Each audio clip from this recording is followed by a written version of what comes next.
श्री स्वामी समर्थ. आता स्वयंपाकाला काय बनवाया हा तर खूप मोठा प्रश्न आपल्यासमोर असतो. आणि आज मी थोडंसं बाहेर पण गेली होती. माझं थोडंसं काम होतं आणि फ्रीजमध्ये माझ्याकडं ना आज हा थोडासा पालक शिल्लक होता आणि मग काय त्याचे आज मी नाही पालक पराठे बनवायला घेतले.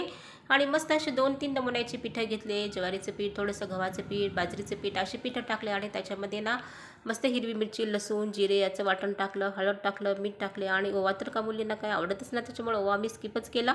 आणि मग काही छानपैकी याची अशी कणिक मळून घेतली आणि एक एक पराठे असे लाटून घेतले. आणि आज ना बिसी पण माझ्याच घरी होती, कारण आमच्या बिसीचा नियम असा आहे की ज्यांची चिठ्ठी उठली ना मग पुढची बिसी ही मग त्यांच्या घरी काढण्यामध्ये येते. मग काही आज बिसी पण होती माझ्या घरी, मग त्याच्यामुळे मला आता आज थोडंसं बाहेर जायचं होतं आणि त्याच्यासाठी मला तर काही खायला बनवायला काही थोडा काही जास्तीचा टाईमच नव्हता, त्याच्यामुळे बाहेरूनच मी सगळं काही रेडीमेड आणणार होते. आणि त्याच्यासाठी मग हे सगळे काही पराठे असे एक एक एक असे लाटून घेतले आणि खरपूस असे छानपैकी असे एकदम भाजून घेतले. आणि श्रावणीला नाश्त्याला जर हे करून ठेवलं ना, दिवसभर मुली खात राहतात. त्यांना पराठे आणि सोबत दही असेल ना तर मग काय त्यांचं जेवण मस्तच झालं.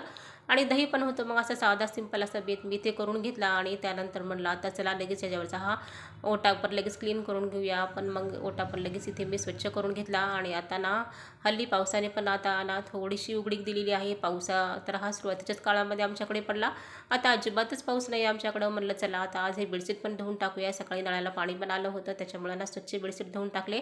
आणि 4च्या टायमिंगमध्ये मग मी बाहेर आले. मला इथं थोडंसं स्वीट्स घ्यायचं होतं आणि इथलं स्वीट्स खूप छान असतं, त्याच्यामुळे मी इथूनच घेत असते हे स्वीट. मग काही मी इथे 1 किलो जिलेबी घेतली आणि पुढे मी इथे समोसे पण घेतले. आणि मग काही लगेच 6 वाजता लेडीज पण सगळ्या घरी आल्या. मस्त सर्वांनी मिळून गप्पा गोष्टी केल्या आणि चिठ्ठी पण आम्ही लगेच इथे काढून घेतल्या. आणि ताईची ना मला खूप मदत असते, तिला सर्वांना इथे मस्त अशी ताटं सर्व केली आणि सर्वांची मस्त अशी गप्पा गोष्टी होऊन खाणं पिणं झालं. चलो बाय.